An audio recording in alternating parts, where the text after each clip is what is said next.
Purtroppo dobbiamo rilevare il comportamento da parte di alcune delle vittime che è stato assolutamente reticente. Chiamati dai carabinieri per rendere dichiarazioni, hanno preferito sviare le indagini, rendere dichiarazioni false e sono ora indagati per il reato di favoreggiamento.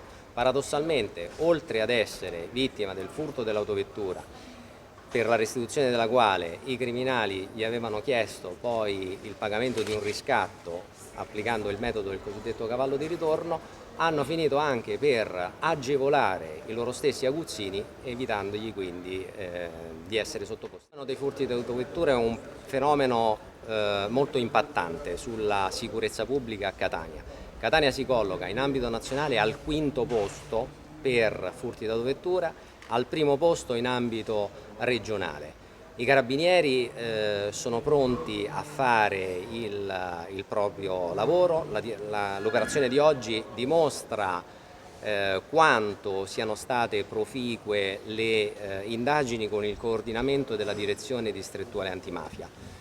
Con l'operazione sono stati restituiti alla cittadinanza ampi spazi di libertà. È stato liberato il territorio dall'azione criminale di queste